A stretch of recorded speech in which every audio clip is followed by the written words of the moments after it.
नमस्कार मंडळी, welcome back to my channel a girl with curls. मी साक्षी आणि आजचा व्हिडिओ खूप मोठा असणार आहे कारण मी तुमच्यासोबत आज शेअर करते 20 things I learned before turning 20. काहीतरी चहा कॉफी किंवा काहीतरी चटरफटर खायला घेऊन या कारण हा खरंच खूप मोठा व्हिडिओ असणार आहे. Number 1, learn to say no. नाही म्हणणं एखाद्या गोष्टीला हे खरंच खूप कठीण आहे.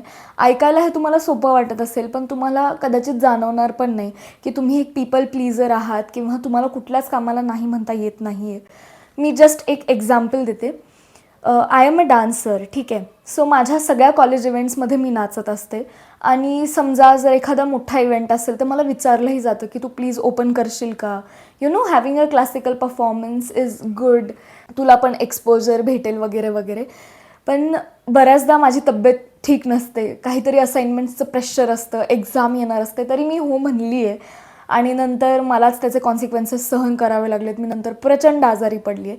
So I just want you to know की नाही म्हणणं खूप गरजेचं असतं. सेकंड आहे नो वेन टू एक्झिट. तुम्हाला जाणवलं पाहिजे की इथे आता माझा अपमान होतो आहे, मी आता बाहेर पडणं खूप गरजेचं आहे. किंवा काही लोकं असतात जी उगाचच आपल्याला इरिटेट करत असतात किंवा काही असेही लोकं असतात ज्यांच्यासमोर आपण नकळत खूप काही बोलायला लागतो पण त्यांना गोष्टी माहीत असणं गरजेचं नाही आहे. सो अशा सिच्युएशन्समधनं कसं बाहेर पडायचं ह्याची खरंच हे जाणून घेण्याची खूप गरज आहे.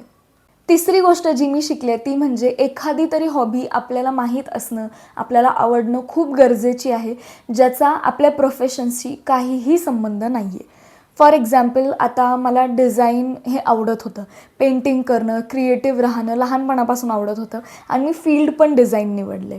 सो माझं जे आधी 10वी-12वीत लीजर होतं ते आता माझं करिअर आहे.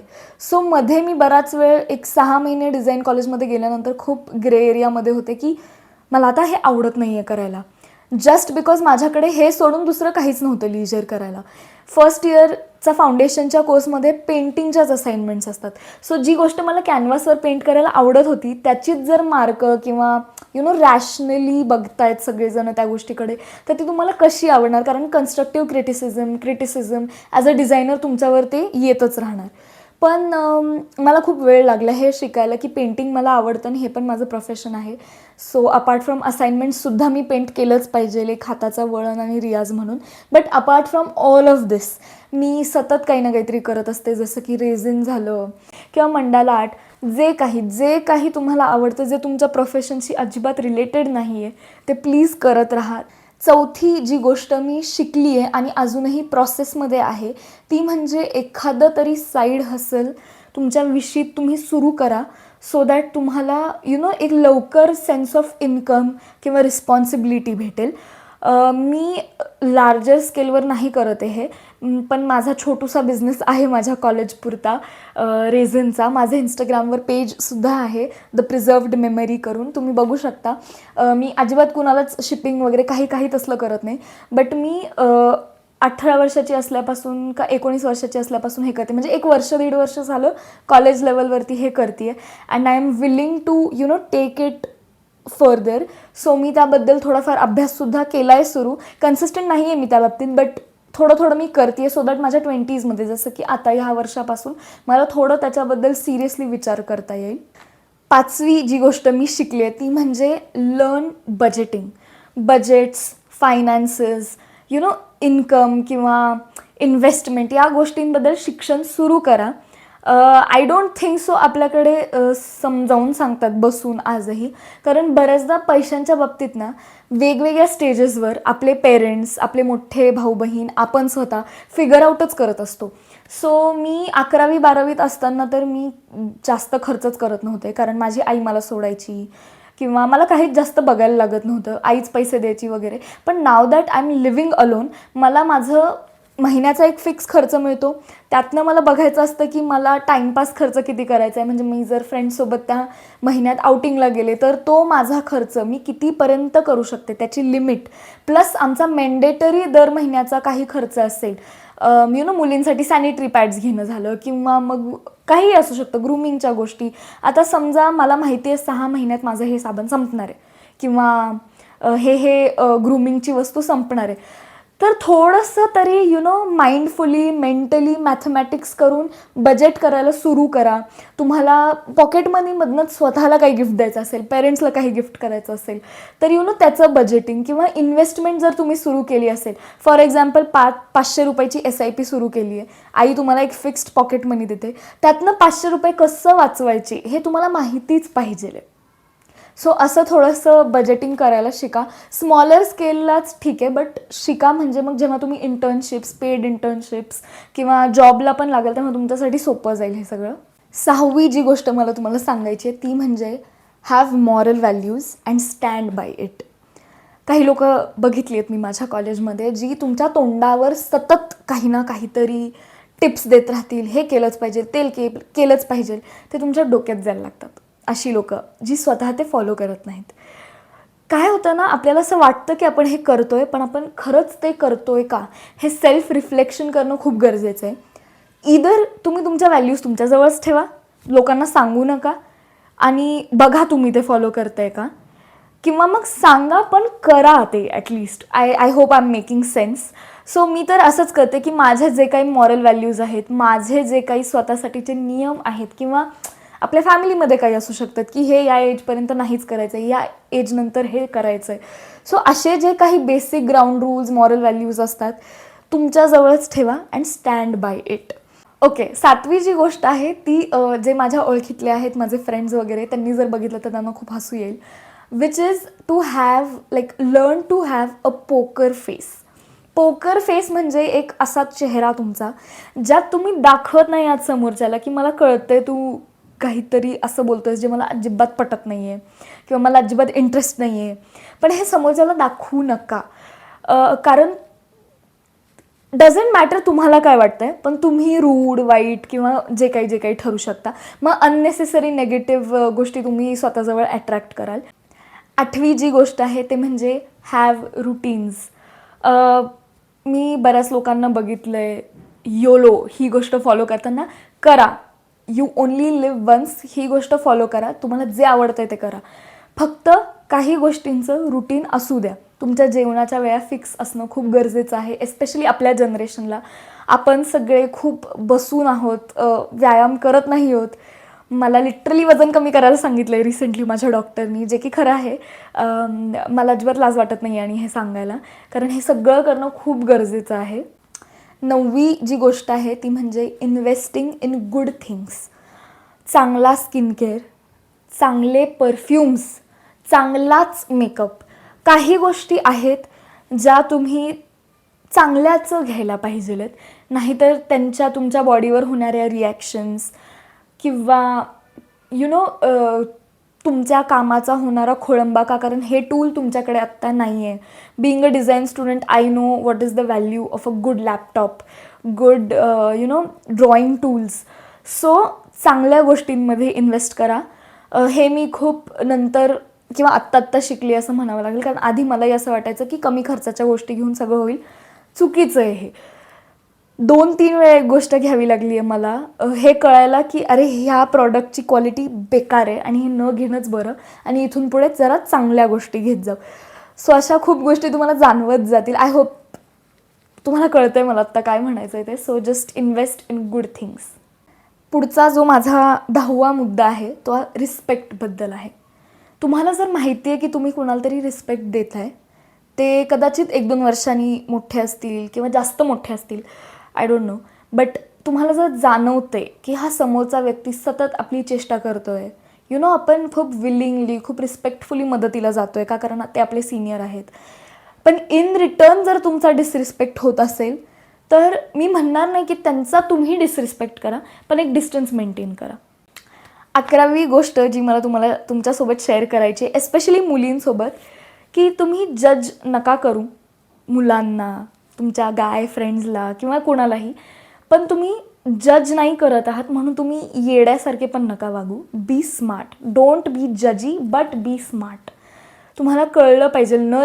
म्हणजे एक असतं ना इन्स्टिंक्टिव्ह गोष्टी असतात काही, की आपल्याला जाणवतं की ही व्यक्ती जरा आता चुकीच्या ठिकाणी जाऊ शकते पुढे जाऊन. तुम्हाला पटकन नाही जाणवणार. मला बरेचदा असं झालं की चांगल्या फ्रेंड्सनी माझ्यानंतर मला येऊन सांगितले की साक्षी असं जरा 19-20 वाटतंय ह्याच्या वागण्यात, you should be a little bit careful. आणि मला माझ्या डोक्यात असं वाटायचं हा व्यक्ती खूप चांगला आहे. सो असं खूपदा होणार आहे, सततच होत राहील. लोकांना जज करण्यात आपण कधी कधी चुकतो, पण मला असं वाटतं की सगळ्यांसोबतच एक सेफ अंतर, कामापुरतं राहणं. मी हे सगळं बोलते आहे मे बी बिकॉज जे काही ह्या वर्षभरात माझ्यासोबत झालं आहे त्यामुळे सुद्धा असेल कदाचित. कारण खूप गोष्टी घडल्या आहेत लाईक जानेवारीपासून आत्तापर्यंत. अँड जे काय झालं आहे ना या वर्षात, that is the reason why I am sitting right now over here and talking to you guys. इतका कॉन्फिडेंट मला आजपर्यंत कधीच वाटत नव्हतं. ह्या कॅमेरासमोर बसून बोलायला इतकं कॉन्फिडेंट मला खरंच कधीच वाटत नव्हतं जितकं आज वाटतं आहे. आणि आय कॅन प्राऊडली से दिस की जे काही आत्तापर्यंत ट्रॉमॅटिक माझ्यासोबत झालं आहे त्यामुळेच मी कदाचित इतकी स्ट्रॉंग झाली आहे. व्हॉटेवर, खूप जरा वेगळीकडेच गेलो आपण. सो जस्ट डोंट बी जजी but be smart about people. 12वी गोष्ट जी मला तुमच्यासोबत शेअर करायची आहे ती थोडी रिस्पेक्टचा जो मी मुद्दा सांगितला त्याच्याशी जाते. जर तुमचा अपमान झाला आहे आणि तो व्यक्ती तुमच्या लेवलचा आहे तर त्याचा डिसरिस्पेक्ट करा, किंवा डिसरिस्पेक्ट नका करू म्हणजे, पण त्याला जे प्रतिउत्तर तुम्ही द्याल ना ते एका क्लासनी द्या. एक इन्सिडेंट्स शेअर करायचा मला आज तुमच्यासोबत. सो गणेश चतुर्थीच्या वेळी मी परत खूप इनकन्सिस्टंट झाले होते, कारण मी सगळंच करत होते गणेश चतुर्थीमध्ये. 7 दिवस आमच्याकडे कॉलेजमध्ये गणपती बसणार होते. पहिल्यांदा मी इतकी ॲक्टिव्ह झाले आणि अचानक कॉलेजमध्ये. मी ह्या वर्षीच्या गणेश चतुर्थीमध्ये नाटक केलं, मी डान्स केला स्वतःचा पर्सनल, मी लेझिम केलं. आणि नॉट जस्ट लेझिममध्ये एक पॅच होता क्लासिकल डान्सचा जो मी हेड केला. आणि अशा म्हणजे खूप साऱ्या गोष्टी होत्या ज्या मी हँडल करत होते. स्वतःचा डान्स, नाटक, मी गर्जनासुद्धा दिली लेझिमच्या आधी, शिवगर्जना दिली. मेन मुद्द्यावर येऊयात की झालं काय होतं. सो मी प्रॅक्टिस घेत होते मुलींची. ह्या सगळ्या माझ्या ज्युनियर्स आहेत, ठीक आहे. इमॅजिन मी माझ्या ज्युनियर्ससमोर घसा कोरडा पडोस्तोवर सांगते आहे, कारण मी गर्जनाची तर प्रॅक्टिस करतीच आहे. सो ते प्रॅक्टिस केल्यामुळे ऑलरेडी माझा घसा दुखत होता. मी मुलींना शिकवते आहे, जेव्हा बॅकग्राऊंडमध्ये डेकोरेशननी सगळ्यांचा आवाज चालू आहे त्यात मी ओरडून ओरडून ह्यांना शिकवायचा प्रयत्न करते आहे. एक मुलगी माझ्या बॅचची जिच्या थोड्याफार ओळखी आहेत, 4 लोक तिला सिनियर्स ओळखतात म्हणून तिला असं वाटतं की तिने जग जिंकलं आहे. तिच्याबद्दल मला काही नाही बोलायचं आहे. So she comes up to me. ती सगळ्यांसमोर मला जाब विचारल्यासारखं करते की काय चाललं आहे तुमच्या नाटकाच्या प्रॅक्टिसचं, कारण ती सुपरवाईज करत होती ह्या बाबतीत. आणि म्हणजे मी त्या सेकंडला ब्लँक झाले. ते इतकं अननेसेसरी, इतक्या रूड टोनमध्ये होतं. मी तुम्हाला सांगू पण नाही शकत आत्ता की ती काय काय बोलली आहे मला. मी तिला आणि त्या सिनियरला समजावून लाईक इमॅजिन गाईज, माझी बॅचमेट आहे ही, तिने मला सपोर्ट करायला हवा. काहीतरी मिसअंडरस्टँडिंग झाली आहे, मला सपोर्ट करायचं सोडून, माझी बाजू ऐकायचं सोडून ती माझा अपमानवर अपमान करते. आणि ऑन द अदर हँड माझी सिनियर, जी माझी लाईक डिरेक्ट सिनियर पण नाही, सुपर सिनियर आहे, 4th इयरची एक दिदी माझ्याशी नीट बोलते आणि माझी बॅचमेट माझ्याशी नीट नाही बोलत आहे. जाऊ दे. सो असं सगळं झालं होतं. So answer disrespect with class, असा माझं लर्निंग आहे. 13वा मुद्दा जो मला तुम्हाला सांगायचा आहे तो ग्रूमिंगबद्दल आहे स्वतःच्या. Know your type. तुमचा बॉडी टाईप ओळखा, स्किन टाईप ओळखा, केसांचा टाईप ओळखा. स्वतःवर प्रेम करायला शिका. तुमच्या बॉडीला कॉम्प्लिमेंट करतील अशा गोष्टी घाला. तुमच्या स्किनला काय गरजेचं आहे हे लावायला सुरुवात करा. कारण तुम्ही जर तुमच्या स्किनमध्ये कॉन्फिडंट राहिलात तर त्यापेक्षा जास्त महत्त्वाची किंवा विनिंग गोष्ट दुसरी कोणती नसणार आहे. 14वी गोष्ट जी मला तुमच्यासोबत शेअर करायची आहे ती म्हणजे फॉर द लॉंगेस्ट टाईम आपल्या टीनेजमध्ये आपण एक रिबेलियस किड असतो. मी तर सिंगल चाइल्ड आहे आणि त्यात मुलगी. सो बऱ्याच गोष्टी आहेत ज्या मला सांगू वाटतात, बट ऑब्व्हियसली सगळं नाही सांगता येत. सो मी खूप रिबेलियस होते टुवर्ड्स माय पेरेंट्स, की हे मला समजूनच घेत नाहीत, ह्यांना कळतच नाही, blah blah blah blah blah blah. Even काही अजून लोक थोडे ऑर्थोडॉक्स टाईपचे आहेत की अरे मुलगी हे ते. तर मी ज्या पद्धतीने त्यांना आधी उत्तरं दिली आहेत ती मला आता जेव्हा मी विचार करते तेव्हा असं वाटतं की स्वतःच्याच मेंटल पीससाठी मी थोडं रिस्पेक्टफुल राहून सोडून द्यायला हवं होतं. So basically my learning is be respectful towards your elders. Regret नाही आहे मला, कारण प्रत्येक वयाच्या त्याच्या त्याच्या हॉर्मोनल चेंजेसमुळे मुलं मुली विचित्र वागत राहतात. आणि आता माझा एक भाऊ आहे जो 13 वर्षांचा आहे, जस्ट 13 वर्षांचा झाला आहे तो 20 तारखेला. अँड त्याचं वागणं बघून मला असं खरंच कधी कधी वाटतं. आणि इवन आमच्या प्रिन्सिपल मॅम पण म्हणायच्या 11वी-12वीत ज्या ज्युनियर कॉलेजमध्ये मी होते, त्या प्रिन्सिपल मॅम म्हणायच्या की teenagers always come with a handle with care tag, जे की खरं आहे. सो या, be respectful towards your elders, एवढंच मला सांगू वाटतं आहे आत्ता. 15वी गोष्ट जी मला तुम्हाला सांगायची आहे ती म्हणजे take your studies slash college life seriously. 10वी-12वी बोर्ड एक्झाम आपण हे सगळं सिरियसली घेतोच, पण मला असं वाटतं तुमचं डिग्री कॉलेज, तुमचे 3 ते 4 वर्ष, हा जो काही काळ आहे ना, ह्यात तुम्ही काहीच्या काही इम्प्रूव्हमेंट करू शकता. जसं मी म्हणले, साईड हसल असणं, जास्त शिकणं, जास्त इन्व्हेस्ट करणं. तुम्ही जे काही शिकताय, तुम्ही जे शिकताय ते शिकताय, पण त्याच्या व्यतिरिक्त तुम्ही तुमचा स्किल सेट कसा वाढवताय हे जास्त गरजेचं आहे. सो अजिबात वेस्ट करू नका हा टाईम. 16वी गोष्ट जी मी रिसेंटली शिकले ते म्हणजे gate rid of your stuff that you don't use. Hostel रूममध्ये गेल्यापासून मी इतक्या गोष्टी घेऊन गेले आणि परत इतक्या गोष्टी आणून ठेवून दिल्या. लाईक मी हॉस्टेलमध्ये शिफ्ट झाले तेव्हा मला जाणवलं वर्षभरातच की किती गोष्टी आहेत माझ्याकडे, माझ्या घरी पण आणि इथे पण, ज्यांना मी हातसुद्धा लावत नाही. जेव्हा तुम्हाला फर्स्ट इयर कंप्लीट करून सेकंड इयरमध्ये जाताना रूम शिफ्ट करायची असते आणि लिटरली अख्खं जग पसारा सगळं कसं बसं बॅग्समध्ये कोंबून बॉक्सेसमध्ये टाकून घरी यायचं असतं, सो दॅट सुट्ट्यांनंतर जी कोणती रूम भेटेल तिकडे ते सामान जाईल. ट्रस्ट मी, डोक्याला ताप आहे, स्ट्रेस आहे खूप जास्त गोष्टी असणं. So as I was saying, जितकं कमी सामान असेल तितकं तुम्हाला बरं वाटणार आहे. मिनिमलिझम शिका. Get rid of everything that you don't need. 17वी गोष्ट जी मला तुम्हाला सांगायची आहे ती म्हणजे keep regular check on your health. काय केलं की तुम्हाला त्रास होतोय, काय खाल्लं की तुम्हाला बरं वाटतंय, आणि सततच तेलकट तुपकट, हे मी बोलतीये, हॉस्टेलमध्ये राहूनसुद्धा इतकं विचित्र जेवण असतं. जाऊ दे, मला जास्त बोलायचं नाही आहे, because I am still grateful, कारण ते लोक खूप कष्ट करून आमच्यासाठी जेवण बनवतात. सो मला त्याबद्दल काही बोलायचं नाही आहे. बट मला एवढंच म्हणायचं आहे की तुम्ही जर घरी असाल तर वेल अँड गुड, पण असंही असतं की घरचं जेवण आपण जेवत नाही आणि सततच बाहेर जातो. तसं करू नका. Keep a regular check on your health. 18वी गोष्ट जी मला तुमच्यासोबत शेअर करायची आहे ती म्हणजे हॅव अलोन टाईम.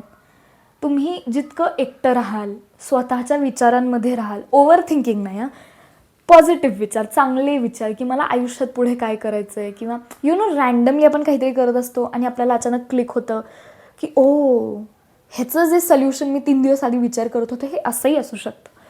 ते होणं, तुम्हाला तुमच्याबद्दल अवेअरनेस येणं, काही गोष्टी तुम्हाला जाणवणं, मग त्याला किती का वेळ लागेना, किती का तुम्ही पॉझिटिव्ह विचार करेना, ओव्हर थिंकिंग नाही, पॉझिटिव्ह थिंकिंग करेना. सो हे पण खूप गरजेचं असतं. 19वी गोष्ट आहे consume good content.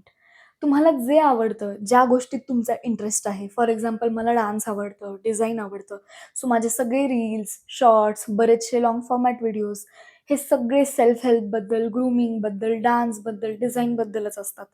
Doom scrolling करणं, चुकीचं कॉन्टेंट निवडणं, असं कॉन्टेंट ज्यामुळे एका पॉईंटनंतर तुम्ही खूप जास्त निगेटिव्ह विचार करायला लागाल. प्लीज हे करू नका. ह्याचा लाँग टर्ममध्ये काहीच उपयोग होणार नाही.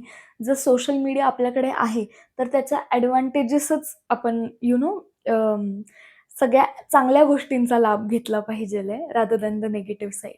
20वी गोष्ट जी मला तुमच्या सगळ्यांसोबत शेअर करायची आहे, जी खूप गरजेची आहे, ती म्हणजे stay calm because we all are still very young.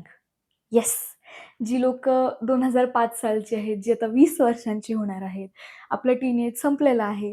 So आपल्या, आय एम शुअर मी एकटी नाही आहे, सगळ्यांनाच हा विचार येतोय की मला हे इतक्या-इतक्या वेळात अचीव्ह करायचं आहे, हे मी इतक्या वर्ष व्हायच्या आधी झालंच पाहिजे. ओ माय गॉड, माझं अर्ली 20s चालू होणार आहे.